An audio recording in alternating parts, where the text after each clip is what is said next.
I think it is Jesse, you know. Hey, we're buzzing. Somebody's buzzing. I think somebody's microphone is. Let's get this show going, man. Welcome to the Bleeding Burgundy Podcast, a Washington Commanders podcast for fans, by fans, with your hosts, Jesse Martin. The Cowboys are finished, you understand me? John Taman. Pull down my trousers and do your job. Scott Hartley. Well, that was dreadful.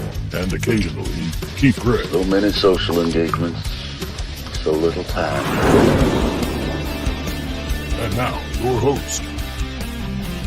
Hey, that's me. I'm your host. I'm John Taman. And sorry, we're a couple of minutes late today because we had trouble getting our good buddy Scouse through customs. Sorry about that. They were looking at his luggage a long time. That was kind of embarrassing. I didn't really need to see those small underwear. Anyway, we're going to start down at the bottom since we'll go all the way around. Scouse, how you doing? There's our buddy Scouse from the 1 Point Safety Show right there. How you doing? All right, Yeah, he's got two fingers to show everybody. Thanks for having me on again. Yeah, I'm good. How are you doing? You're the man of the week, man. Your agent called us up and told me we're having Scouse on Monday, or at least one of my toes is coming off. So I like all my toes. So welcome to the show. The accuser. Yeah. The other half of the 1 Point Safety Show down there, our buddy, good friend, Scott Hartley.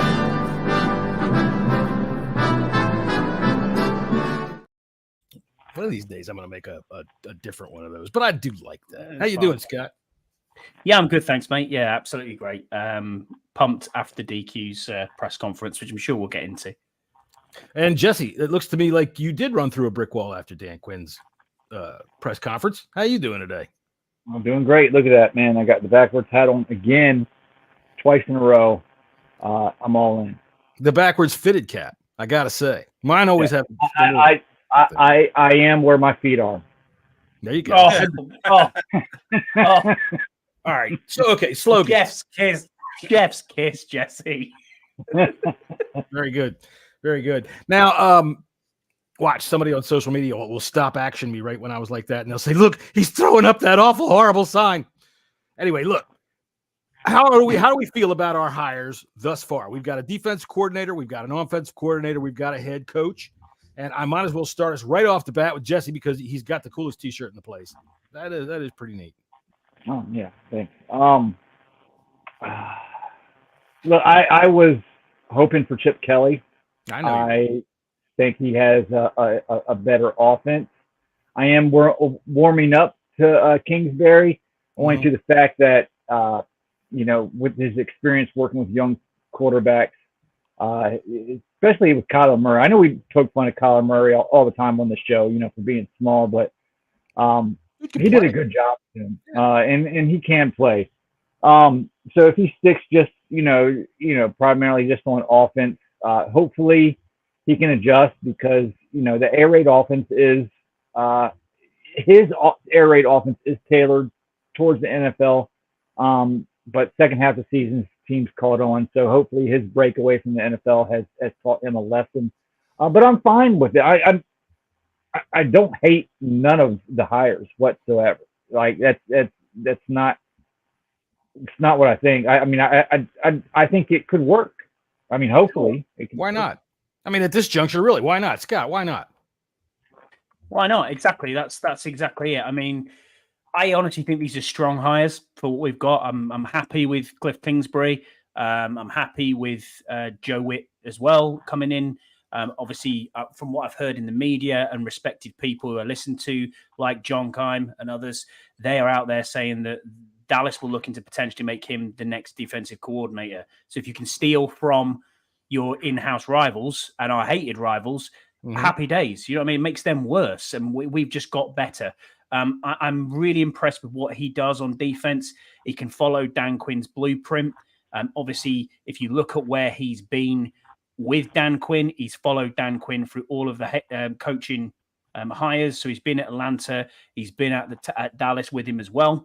So for me, I'm quite comfortable with this. The air raid offense, yes, we're going to look at this and that you could break this down in many ways. There's tight ends that don't get utilized as much in this system. Good, we don't have any. Yeah, I know, but you've got to have quick wide receivers as well.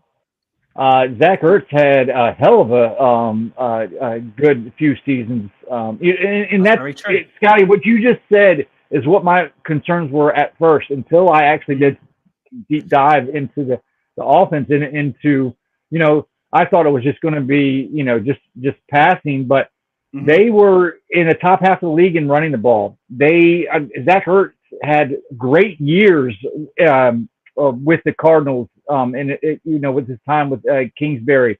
So he has adapted that air raid college offense to the NFL. So there's some common misconceptions about this offense, and if people just do a little bit of research, they can kind of understand where that goes. I kind of think a lot of times people evolve, man. People change.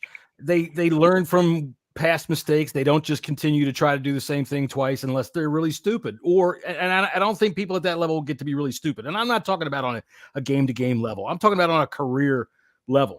I'll tell you what, I'm going to throw it down to you, Scouts, because I want you to comment on this. One of the things about Dan Quinn that has impressed me the most is his willingness to look inward for solutions to these problems. He's willing to look at himself.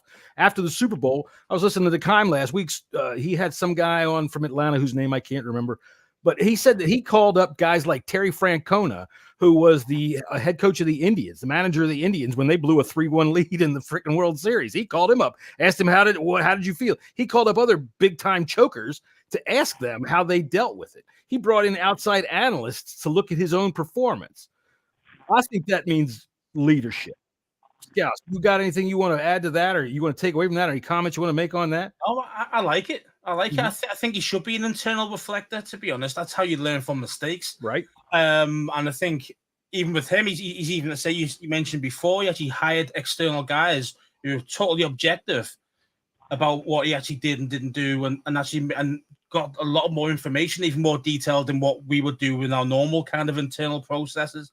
So I'm happy with it, man. I mean, I'm happy with that. It definitely shows that he definitely learned from his mistakes, and you can see that because his defense actually got better as he went into Dallas. And I'm happy with how he does that kind of thing. And good. To me, that sounds like leadership. It's more like a Sigma. I think you got Alpha and Beta. Have you ever heard of the Sigma male? Yeah? Right. And it's like I've always said, a head coach. We always look at it. All these people want to talk about the offensive, defensive head coaches, offensive-minded head coaches, a defensive-minded head coach, blah, blah, blah, blah, blah. It's about leadership-minded head coaches. These guys are going to they become much more delegators than anything as a head coach. They are the originator of philosophy for sure, and they are the administrator of philosophy for sure. But these two hires today are the ones that are going to put together the nuts and bolts. It's not that he's going to have hands off. It's just that a head coach has a wholly different job. I like this Witt hire. Those guys had 59 interceptions from the time he took over that secondary, far and away leading the league. I like that. We have been dying for takeaways, and it looks like now we've got another opportunity, I suppose. 20 years. It took 20 years in coaching he has as well. Mm-hmm. Yeah, and he's got a Super Bowl ring with the Green Bay Packers as well. And when he was with the Packers, that defensive backfield was pretty fucking good. 8 years. 8 years. He was a backfield coordinator as well. Yeah. I love the Joe Witt. The more I learn about him as well, because listen, as fans, we don't scrounge around on other teams, assistant coaches list. It's just not what we are. We kind of learn as we go up. So let's be real here. What I've heard of him. I like what I've heard.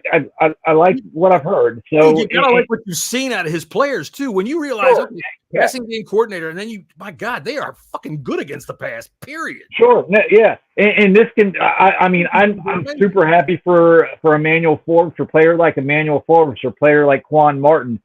This is just going to up their game, and because those two pieces, they're not going to give up on Forbes anytime soon. Oh, they can't.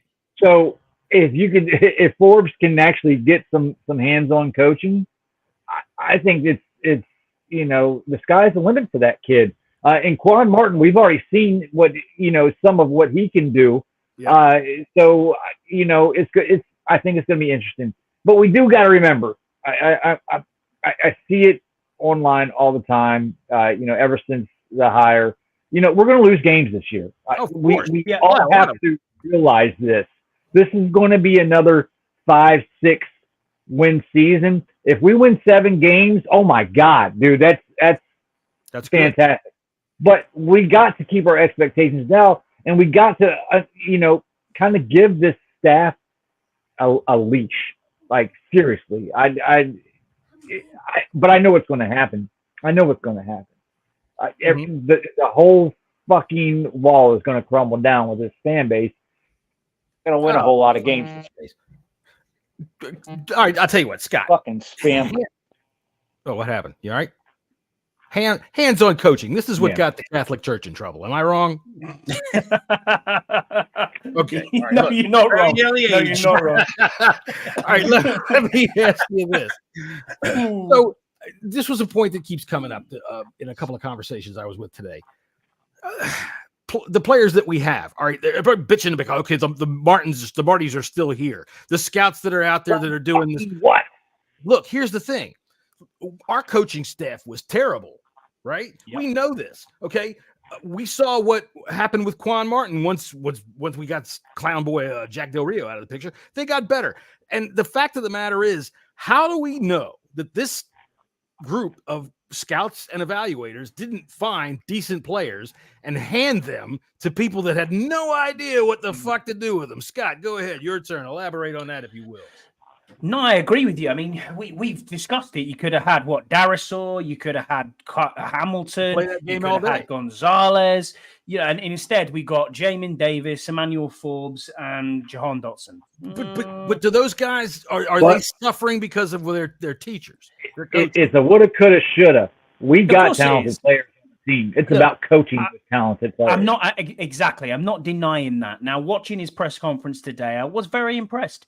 I was impressed with what he said. I was impressed with what he's about, what he's learned, how he's looked internally in himself, which we talked about there a little bit before. Mm-hmm. I'm impressed with how they want to work together with the general manager. We've got a home run hire in a general manager here. A home run hire. Nothing about it. It is absolutely the best hire we could have possibly done in the offseason. Everything is running through the GM. We know that's there. We know that he is going to be hands off. He mentioned as well, Joe Witt's going to call plays. Cliff Kingsbury's going to call plays. So he's just there to put everything together. And if you can be that hands off delegator, it can work. I'm not saying it's going to be an immediate change around. Absolutely, I agree with you, Jesse. 7 games would be an absolute miracle if we can get that in the first season. We know the word rebuild was mentioned. He didn't say rebuild. He called it a reset, I think. But yeah, I mean, looking at this is where we are. Recalibration. Thanks, Scouse. Yeah. It's 26 players that are free agents. It's half your squad. You're going to have to go from there and build around what you can build around. You can't fill every single hole. It's impossible to do in one off season unless you go absolutely crazy and start, working the draft miracles. But we look at what the body of work is from the general manager, who he's picked in San Francisco, what he's done there. This is not a guy who's coming in, who's worked for 3 organizations where he's won rings. Do you know what I mean? Where he's done things in the NFL. I really feel like for the first time in a long time, the adults are in charge of this franchise. And the adults are in the room and we have a plan to move forward. It might not work. We might be sitting here this time in December going, oh my God, it was rubbish. It didn't work, blah. But I don't think so. Every year. One. I know. Yeah. Right? But we can't win. We just have to be solid and have a solid season. And if we can be competitive. I'm not talking about this year. I'm talking about, you look at every team for as long as there's been and how many times they start over and start over and start over, because there's only been 50 odd Super Bowls, right? So there's only been about 37, 40 champions. That would be an interesting thing to look up. The Patriots. I remember back in the day when the Patriots were fucking rubbish. When they were shit. I think Steve Grogan. I remember it wasn't too long ago where the Chiefs were fucking 5-6 win team a year. Okay, Alex Smith, what a bum. I'm talking about before Alex Smith. Busted leg bum. The fucking key in all of this, and it's got to happen this year for this coaching staff to work out. Period. Is solving that quarterback problem that we've had for so long. That's the NFL these days. But listen, okay, Scott, you said it's impossible to fill every single hole.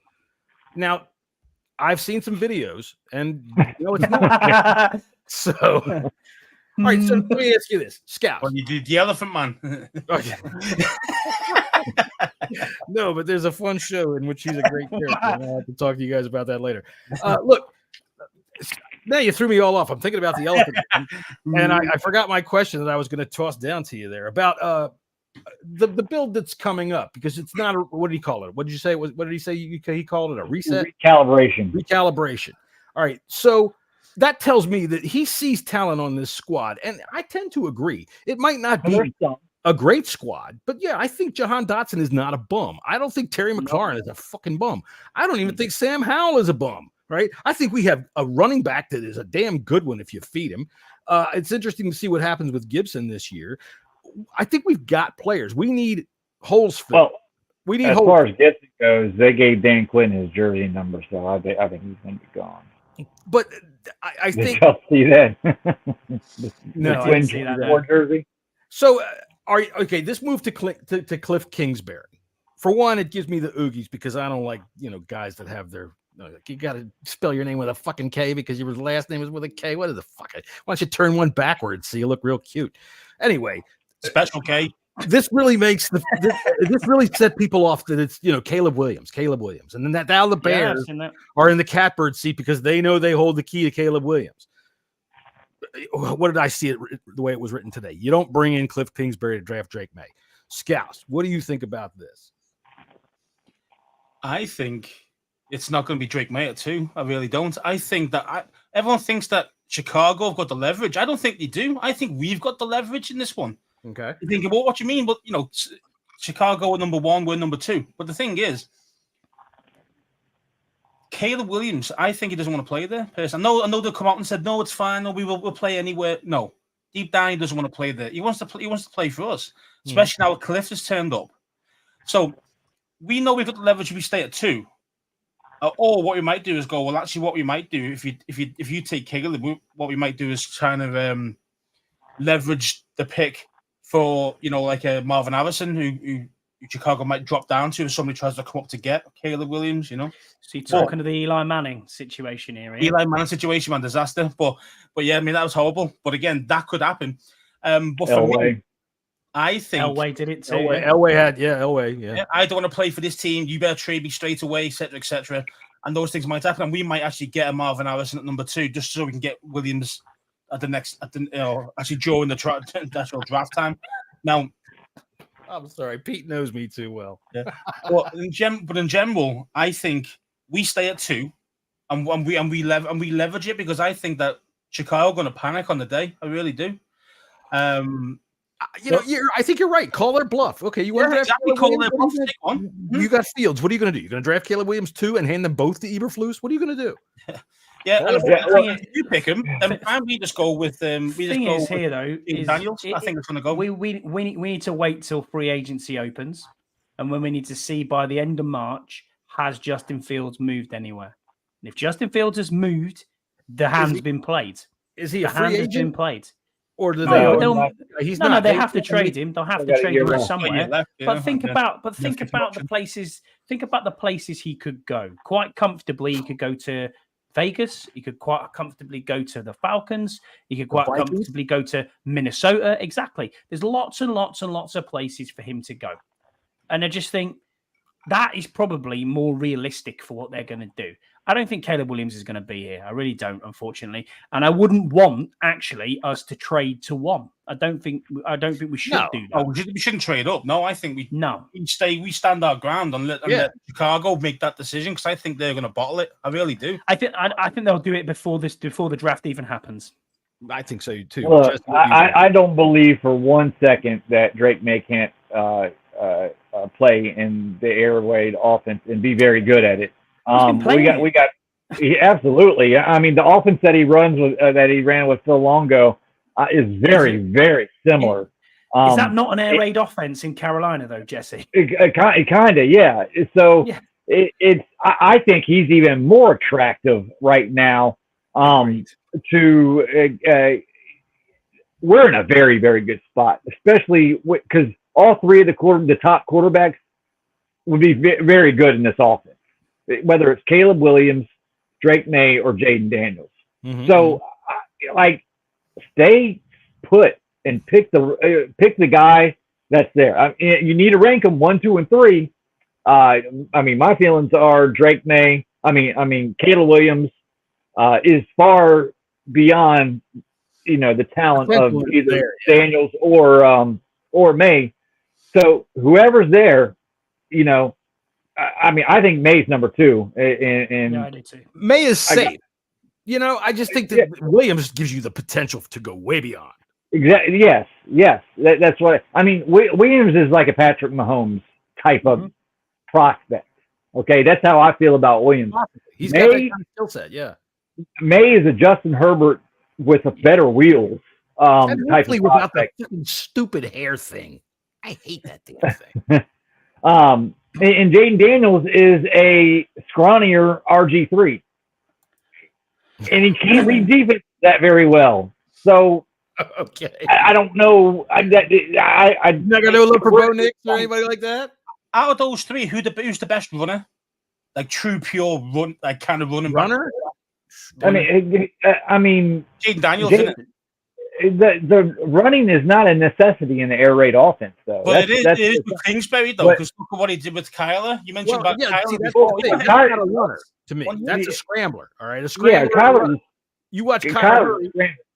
You watch Kyler Murray and you watch Patrick Mahomes. They do all that running around, scramble behind the line, and then they make a play. The guy that takes off and runs, that's a runner as far as I'm concerned. Yeah, and listen, people discount Drake May's athleticism. The white boy can run, man. He can definitely scramble. All young quarterbacks come and he's a hell of a lot bigger, more sturdier as well too. You don't see big fat quarterbacks come in the league. All right, they can all move and they can all run. And I know it seems kind of weird, but there's very few that I can remember. You can pick practically any of the greats that go back, except for maybe Brady and a couple others like Marino. But they all started off. You had to really worry about their freaking running. You really had to worry about it. Joe Montana, one of the people say he's the greatest quarterback of all time, or whatever. Blah blah blah blah. Dude ran like a crazy son of a bitch when he was in his first few years. Anyway, think about this. Who's more likely to get injured as well, too? Injuries are. You look at Kyler Murray. He's small. He's short, but he is thick. He's been injured a lot. But he's also been injured too. We've seen him up close. He He's shorter than me. Yeah, he walked right under me, and I had no idea who it was. You're right. To be fair, Jesse, you had your back turns. You were like looking at somewhere else, and I was like watching Ryan Kerrigan or something. And I was like, "That's Kyler Murray." Tiny, that dude. Yeah. He is small. He is very small when you're up close to him. I mean, comparison of Chase Young and Kyler Murray is no contest, is it? It just looks like what's happened here. But yeah, I mean, I get where you're going from. This is the question now. If we can settle this quarterback, this 25 years of retreads, of trying to do our own thing, of working it. I'm not off. Do you know what? I still kind of I'm clinging on to the Sam Howell train. I don't know why, but I wanted it to work. I really, really wanted it to work. And I thought it could work, but it didn't in the end. And I think EB broke him. One thing I was happy with was Dan Quinn put pay to that straight away on the question, said, "See, EB, thanks for your time, but you're gone." And that's it. That's it, dude. I mean, there was no bones, was there? It was just a straight up, I respect what he's done. See you later. See you down the road. Dude, I'll tell you what, all day long you see these people that are not Commanders fans, that are just freaking people that are out there in the NFL for Commanders be Commanders. I don't know why you get rid of EB. This is a defensive coordinator that held him to 16 points in 2 games. You think he doesn't know? You get out of here, buddy. But, I tell you what, something that, speaking of our social media friends, Chief, that we all follow, he said something smart today. Don't hate. Don't fucking go after EB and treat him like he kicked your dog or got your fucking daughter pregnant or something. It just didn't work out. He ruined a quarterback with potential. I don't know if he's ruined. Sorry. He did. I do. I think what is his high-end potential anyway? Even for as excited as we were at the beginning of the year, look at it now through the veil of honesty and think, what is his highest potential? Low end, mid-level starter group? I don't think we'll ever know now. I honestly think on him now. He doesn't. Eric Bieniemy ruins any chance of Sam Howell being a top half of the league quarterback. I do have video of Eric Bieniemy pissing on him that one time. Scouts, what do you think of that? Do you think that's real, or am I just full of shit? Well, I don't want to be nasty to you. Do you know what I mean? Okay, well, let's see what he has. Here he is. Fuck. Our favorite video of the year. Shout out to Deuce. EB has shafted somehow all day. I mean, he's trying to expedite the process of trying to get this guy ready straight away, and it takes time. You can't just give him Well, they tried to win. They were playing to win and not playing to develop him properly. To develop a quarterback. I can't even say they were trying to win because the game plans he came in with were not at all going to win. They were slapdick, man. They were fucking. We're going to start the ball off throwing it. We're going to stay away from strengths that we have to be able to protect the younger quarterback.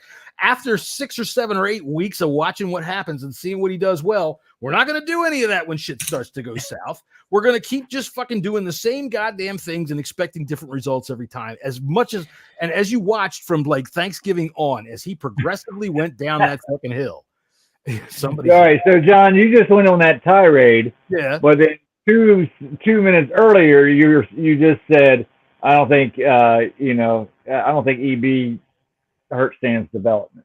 No, not that. Well, I'm saying EB hurt his own development, not Sam. Sam, I think, can bounce back from this. I think Sam's got the right mentality, but I don't think he's ever going to be anything other than a low-level start. But see, if he's that, we won't ever know now. I mean, we saw that Sam's talent this morning when he felt comfortable in the pocket and he was getting the ball out quick. Mm-hmm. You know, he had a couple really, really good games where he was working. And remember, I went out around the room. I said, "Do y'all think Sam's the guy?" And each one of y'all said yes, or at least y'all were like, things happen. 90% sure.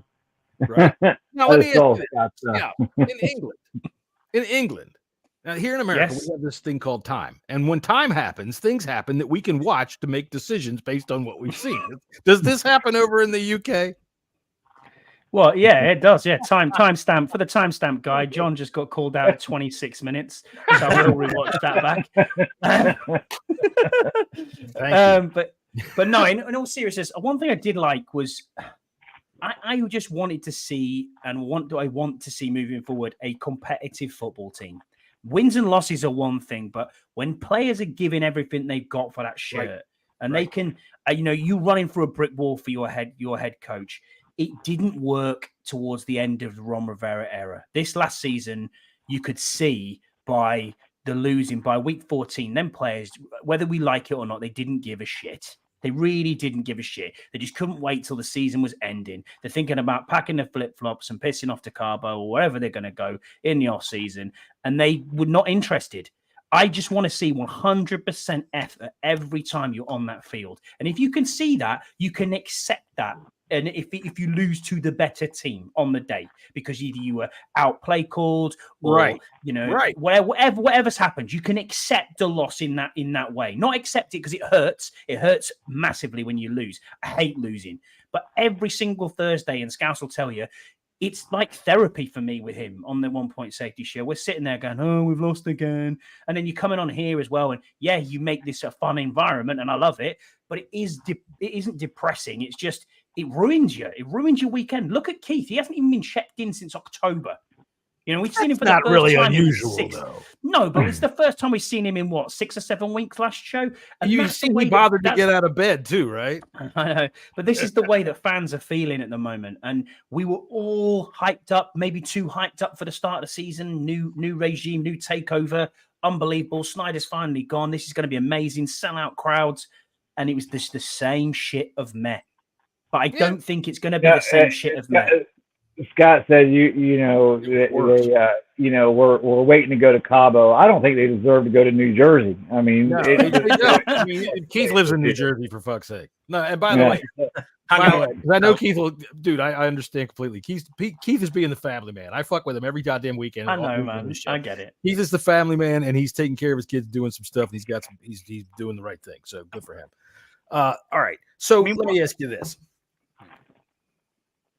I was going to make this point earlier, and I forgot where I was going with it. But the fact of the matter is that we had these scouts and all of these like the Martys making these picks, okay, and we give them the bad coaches, so the potential exists that these guys might not be so bad. So, can you see something positive that can happen for something like the scouts and the Martys weren't making the pick, man? This was Ron Rivera's build, right? Now, but they don't know how to teach him. Yeah, okay, you're right about that. I am giving the Martys a pass. Okay, I don't care that they're here because they're not in charge. No. Okay, they are not fucking in charge. They are executives in a building with some experience, and they're making recommendations. Exactly, or saying or given what I appreciated about Dan Quinn's press conference, talking about Adam Peters and their relationship, someone to bounce ideas off of, okay, see kind of to check them, to keep them in check, and people need that. They don't need. We can't hire every top-notch person there is out there. That's impossible. But you got to surround yourself with people with knowledge. And both the Martys has been in the NFL for a very, very fucking long time. So thinking that they just outright suck is not true because we don't really fucking know. Yeah, I'm interested to see. Like that's what I was getting to. Is what are these players going to look like under real coaching? I want to see how many of them they keep. Scouts, what do you think? That Cam Curl, somebody like this coming up for contract. All right. How do you look at the last 3 years of him when you're negotiating this? Do you even want to talk to him? Oh, I want to talk to him. 100%. I want to talk to him. I mean, it just depends. Again, what his agent wants, how much does he want, and can we make it work? Because last year, big time down year. Yeah. There's his worst season by far. Yeah. By far. He's never been a guy who's going to hit the stats so much, with interceptions and big turnovers. That's not his game. He's just a solid tackler, and he kind of the glue of the kind of secondary. He's that down in the box guy, yeah. Yeah, and that's where I think he's best played. I think he's best as a strong safety. Personally, I think that's what his best position is. Mm-hmm.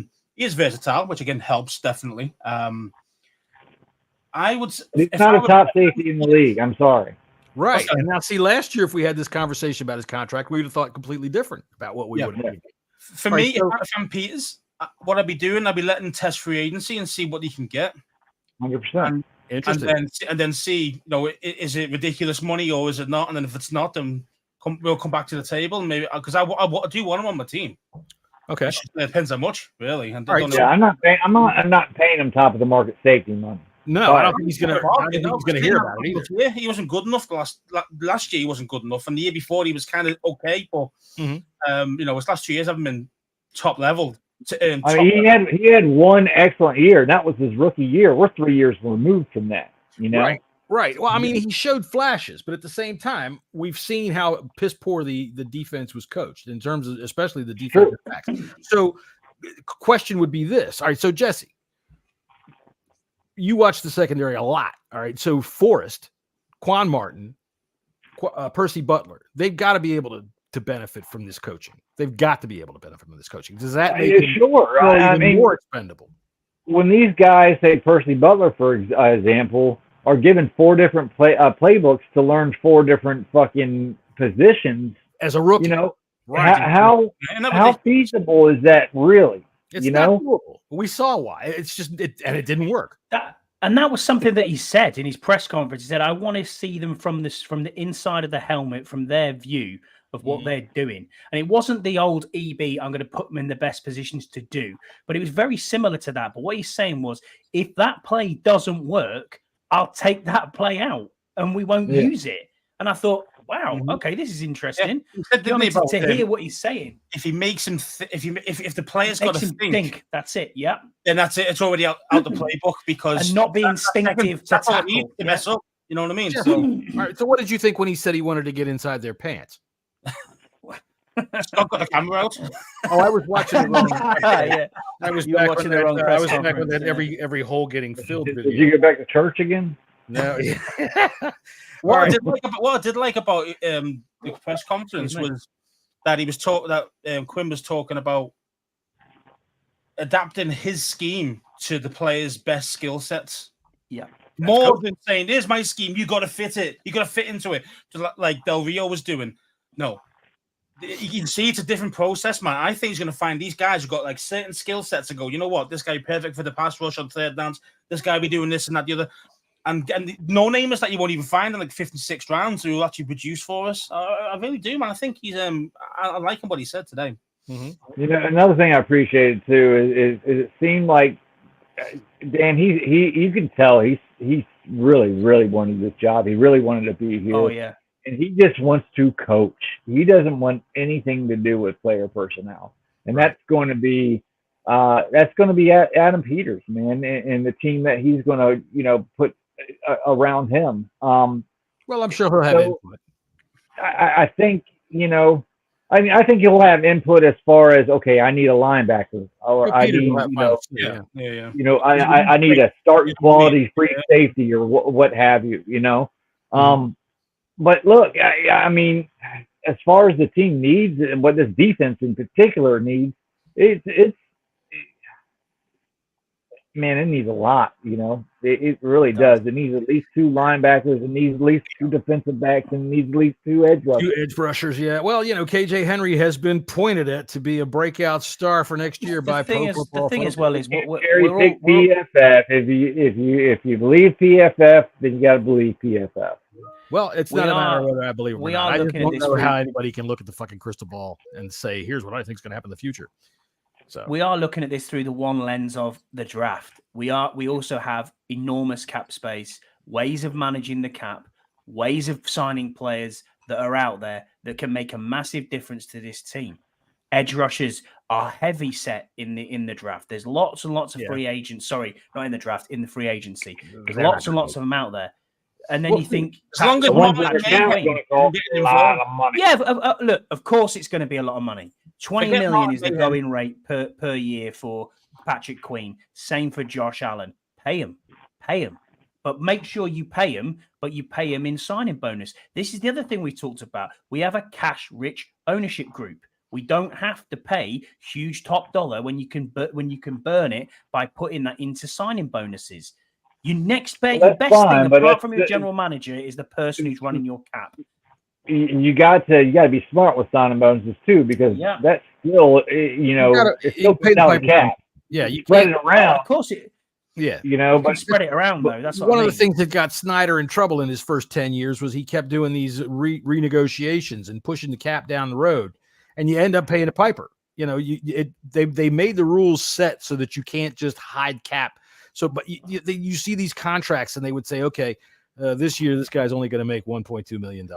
Bullshit. They give him $200 million up front, but then at the end of the contract, that's when all the salary explodes, and they cut him long before that. You're either, and if they want to keep him, they used to do this with Chris Samuels all the time.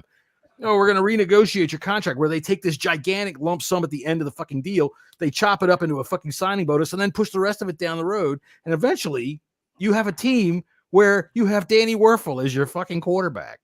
Dude, I get it. But teams have done that. Teams have done that throughout the years, and they get away with it. The Rams are doing it right now. Saints have done it. Rams have done it. If you want to win and you want to build it, you have to do it that way. Right. Old guy moment. Let me give you an old guy bit of wisdom here. The only 2 teams I've ever seen that have done this and won the Super Bowl were the Rams. All right, where they brought in a team. They basically brought in everybody. Come on in, let's win a Super Bowl. And the 2002 Buccaneers. Everybody on that defense they drafted for the most part, but that offense, every skill position player they brought in from someplace else. But other than that, it doesn't work. The draft is the primary.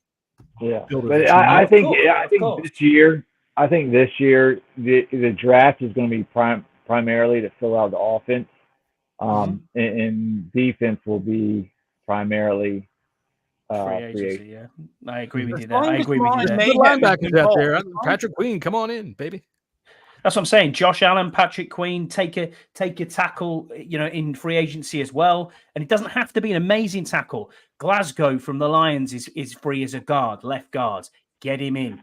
It's not going to be a big deal either. There are players out there that we're going to think, who's this guy? He's played a few snaps that are going to make a difference.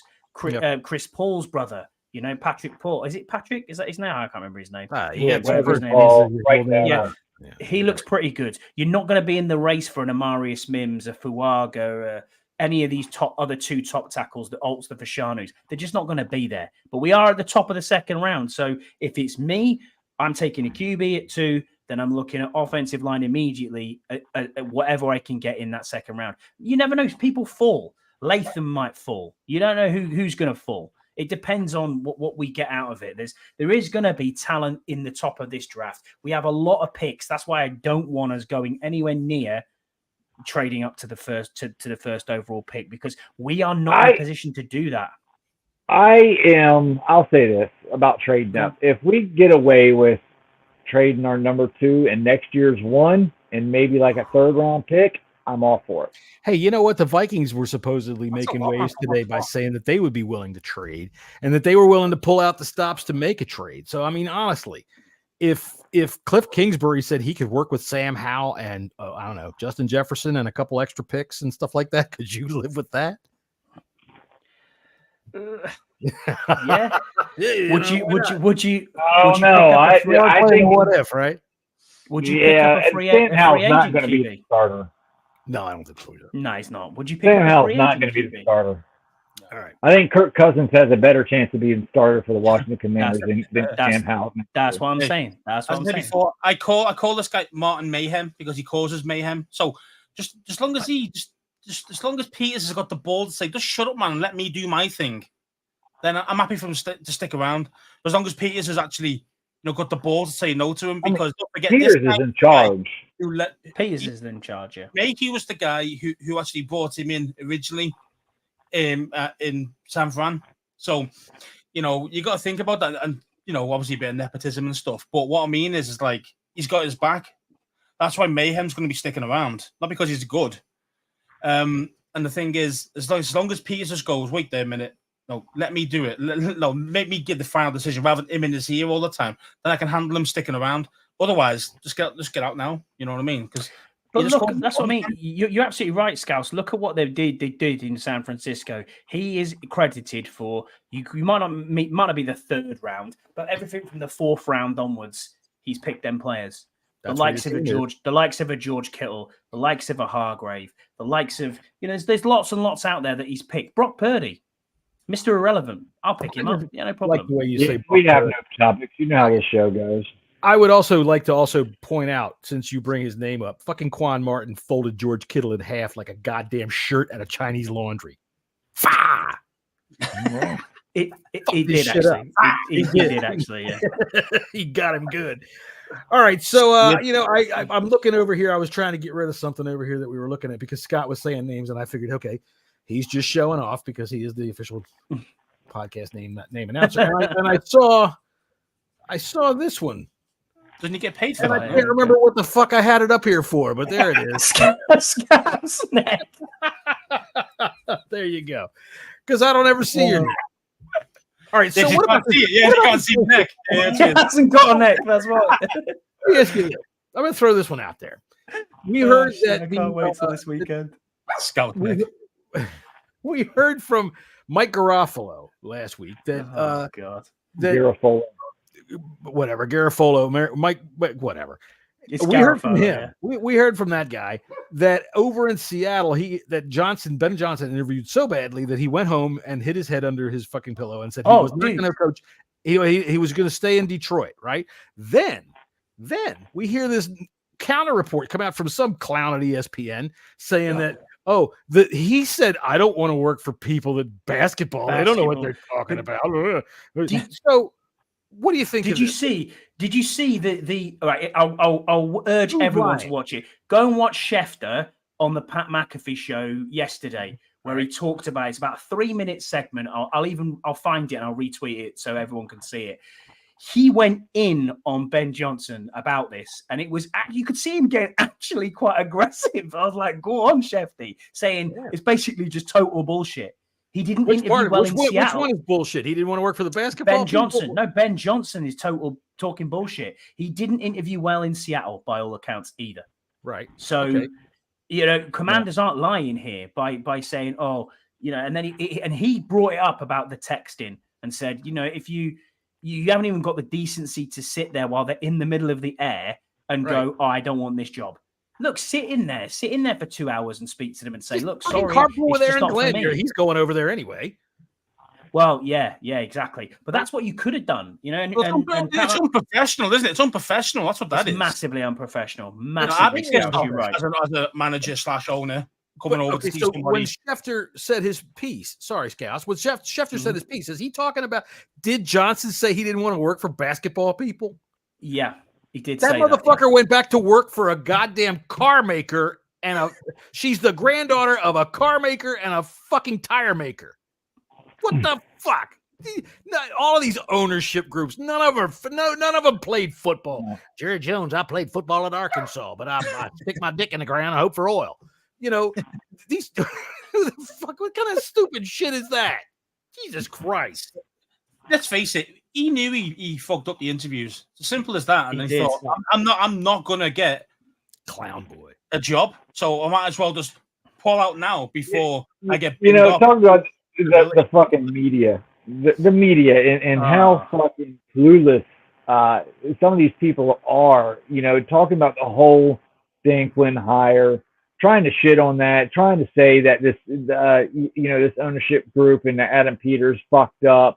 And it's total utter bullshit. I mean, if you listen to the likes of Kime and Sheehan and Ben Stanley, the ones that are plugged in to the actual team, have sources to the actual team, they rebut and refute all of what they're saying about the whole thing.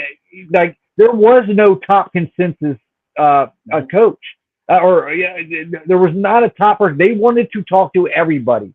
They had top candidates. Ben Johnson was a top candidate, but guess what?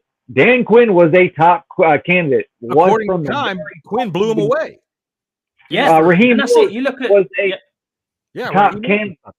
They let Raheem Morris go to Atlanta because they wanted to stay and talk to Ben Johnson. Yeah, they wanted to finish their process, and if someone got away, they were fine with that. Because they still had other options, coaches that they liked.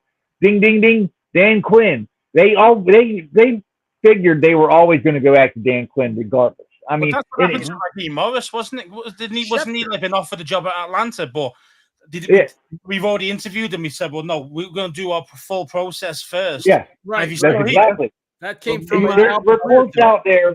There's reports out there that we offered McDonald's. Bullshit. We never offered to McDonald's. There's reports out there that we offered to Raheem Morris. No, we did not make an offer to Raheem Morris.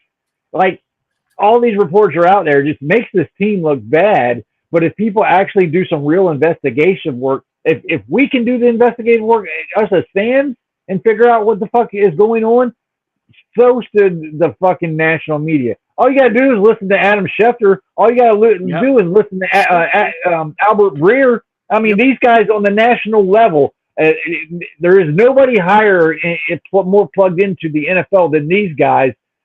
Those two are saying what actually happened because they're getting the information from the same people that John Kime's getting the information from. And believe it or not, you listen to what Bram Weinstein's saying.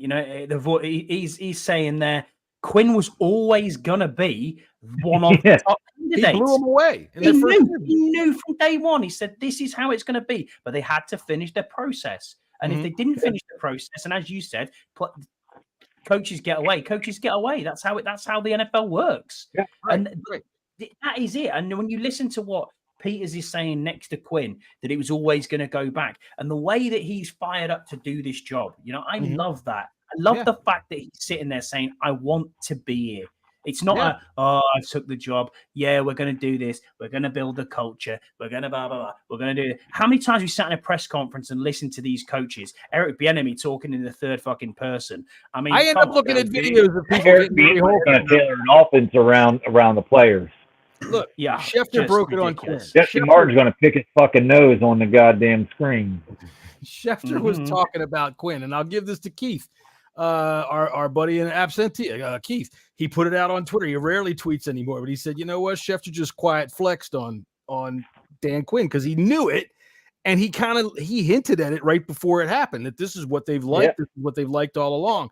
And I'm glad to hear that you say that he's saying these things about Johnson, because that whole thing left a bad taste. And if he's going to run his mouth behind the scenes after the fact and say, I don't want to work for basketball people, dude, you work for a fucking woman that goddamn come from the loins of a car manufacturer.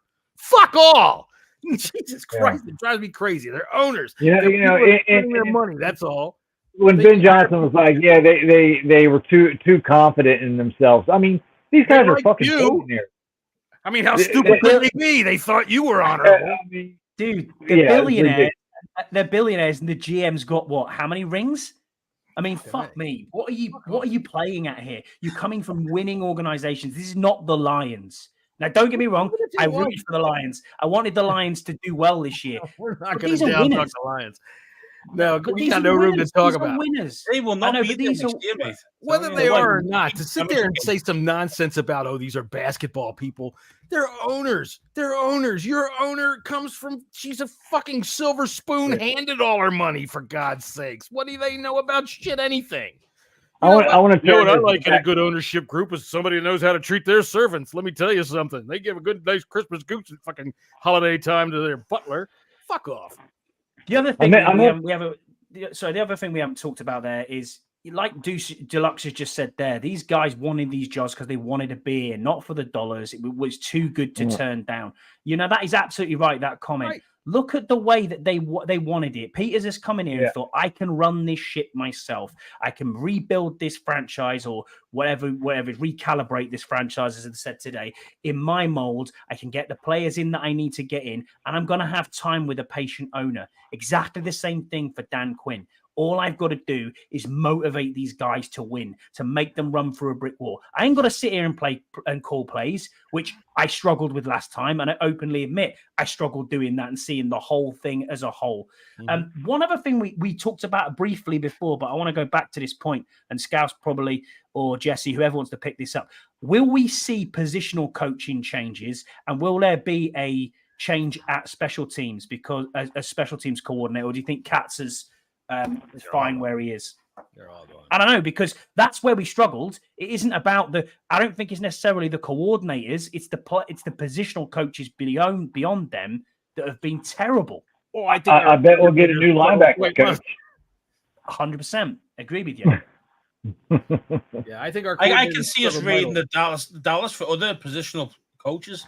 100%. Yeah, I mean, especially I kind of want to. I would rather them get. Joe Witt's fine, okay, but I'd rather them, kind of cast that net out wide and try to cherry pick.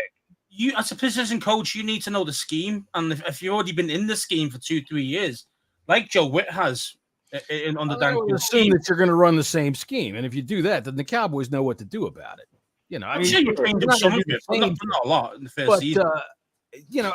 I wouldn't want to bring over like their whole staff, because you don't have all of their players too. Everybody's going to talk about how, they did all this and they did all that. That's why I brought up the interceptions, because Witt was their passing game defensive coordinator. He coordinated against the passing game, and that is a hell of a stat. But when you got Micah Parsons, that makes things easier. When you got Micah Parsons, it makes things easier. Let's be honest here. Position coaches are more coach on technique than actual scheme. Play calling, yeah. Right. Or in play calling.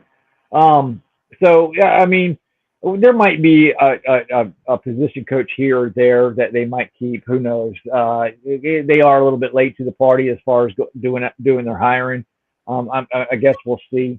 I want to back up just a little bit. It's got to be better than Brent Vesselmeyer. Jesus. When you bring over Cowboys coordinators, you get what you pay for. That's what I think. Is that North? The fan base, it's funny when Dan Quinn was hired. And I wanted to mention this on our last podcast, but the fan base that was upset at the Quinn hiring, most of those same people wanted Raheem Morris. And thinking about that for a second, if you really think about that, you're upset at the hire of Dan Quinn, but you wanted to go to a worse head coach, someone that wasn't nearly as good as a defensive coordinator. That just did not make any sense to me. I don't think this fan base is really. I think the recency bias is real. I also think the single game bias is real too. Look, just because he lost in the Super Bowl. That's what I mean. All right, you know what? Dan Quinn blew it in the Super Bowl. All right, but do you guys remember the entire fourth quarter? You're going, just run the ball to the Falcons. Just run the fucking ball. Just run the ball. There was one situation where they had all they needed was a couple of yards. Just run the fucking ball, and they could have run the clock out. And no, granted, yeah, that was bad. But if everybody looked at your worst day, right, and that's just who you are. Like Jesse, you're chasing a giant piece of machinery across a schoolyard in front of a bunch of middle school kids, right? Scouts, you got too much lube on your hands. You thumb went up that guy's butthole that time when you're working his quads. Scott, you're a combat dentist. You're giving you're doing a little bit of a root canal. Root canal while getting mortared. Yeah, like it was oral in a combat thing. I don't do that shit anymore. Right, that's what you were. You were like, I'm just watching people drill into buzz bars. Yeah, it's okay. Don't worry about it. It's fine. All right. I'm spent. We've got 4 minutes left in this show, so somebody else take over. I've asked a bunch of questions. Ask me a question. I think I deserve it. So, what are you most looking forward to under this? Who the fuck asked you? I don't know. What am I most looking forward to? Yeah, what excites you now about this team? About this coaching hire? Look, anytime it's fresh and new excites me because we got a chance to start again. It's sports. I have a nice foot on the floor when it comes to sports. I'm not owed anything. I just want a chance, and as long as I feel like we have a chance, I'm all right with that. I buy into the hype all the damn time. I'm not Tim Meek. Don't get me wrong. I'm not Tim. Tim is pure rah-rah, and there isn't a single thing in his body. But I love Tim. Yeah, I'm excited. Gold colored glass. I want to see what we're going to do with the draft. The chances that we come out of this with the chance of having a hotshot new quarterback, because that's the NFL now. Let's not take a chance on this guy. We're gonna bet on this guy, and 100% I'm a little excited for that. We'll see what happens. Yeah, mine's a draft. I mean, what do we do at 2? That's the most. That's what I'm looking forward to the most. Because that is going to be a pivotal point in the franchise right here. Go ahead. Yeah. No. Pete from Bristol says we finally get to be the adults in the room. I got to tell you, Pete, I was talking earlier about it. I saw this video of these adults in the room. Every hole was filled overnight, multiple times. John. All right, so there you go. Dear me, John. All right, Scouts, what are you looking forward to? Your cable bill is going to be terrible. My cable bill? Boy, you're coming to America, man. You're going to enjoy it here. We'll see. All those blue movies. They don't make you pay. That's what I'm saying, yeah. On the free. What am I looking forward to? I'm looking forward to the draft party because there's going to be a draft party this year. It's got to be, hasn't there? Oh, yeah. Well, yeah, we've got to organize a draft party. 100% we've got to organize. 230 said he wanted to go because he could be in bed by 10 o'clock. We're picking number 2. He'd be like, yeah, facts. Well, remember last time, Scouts, we got kicked out of the frigging casino at like 3 in the morning. Oh, it was 6. Oh, 6 a.m. It was, yeah. It was. Yeah. And they're like, sorry, guys, you've got to go. It was 3 when he missed the last 3 picks. Yeah. Like trying to get it on 5G. Like, can you see who it is? Who's the tennis thing? It's an absolute fortune in this casino. You know what I mean? Like, and they wouldn't even keep it on for an extra 20 minutes. Ridiculous. It was. Yeah, Yam's getting distracted by my machine, so I don't know. That's all right. Now I do want to bring one thing up here. Let me see here. Let me move this thing around a little bit so that I can do this with it. Yeah, I want to talk about this. We talked about this before the show. Now, what is this up on your forehead, Scott? How did that happen? Look at this bit here. Man's been scarred. Yeah, no, not over there. There it is. There it is. Yeah, fighting a werewolf or something. No. What happened? Do you want the story? Yes, I'll please. tell you the story. Give us the unedited story. So I'd gone to bed last night. Wife is lying next to me. I thought, happy days. I'll get in. Snuggled in. I thought, this is nice. She's there on the right side, and I thought, No. And I thought, I can feel. I thought, stomach don't feel right here. So I let one go, and it was very loud. Right? And then she just went, "Yeah, exactly." And then you actually cut your head by farting. Jesus, man. She said, What did you do? "You dirty bastard," and then put my head under the covers, and then as she pulled the quilt over the top of my covers, she scratched my face. She The scratched. Dutch oven. He got a Dutch oven. I That's did right. get a Dutch oven. Yeah, absolutely. His wife Dutch oven with his own fart. Now that is worth signing off on. We are at 1 hour. Thank you very much, Mrs. Hartley. I would suggest maybe next time get him on the other side of his head so it matches. And yeah, man, don't put up with that shit, especially in bed. I do think it's kind of interesting though, Scott, that when Scott gets in bed and he says, "Right, nice, oh cuddly, I'll climb in here. Got the wife right here, feeling right. She's ready. Let me just." We've been married. We've been married nearly 19 years. It's just yeah. Okay. Well, I mean, if that's what you do in bed, that's what you do in bed. Yeah, Scouts, we'll talk to you about that next time. Thanks for coming on. When do you guys have your next show coming up? 1 Point Safety Show. Scouts, you want to Thursday, say? man. Thursday. It's Thursday, 3 p.m. your time. 3 All right, p.m. good. live on YouTube. Scouts and Scotty are going on a little road trip.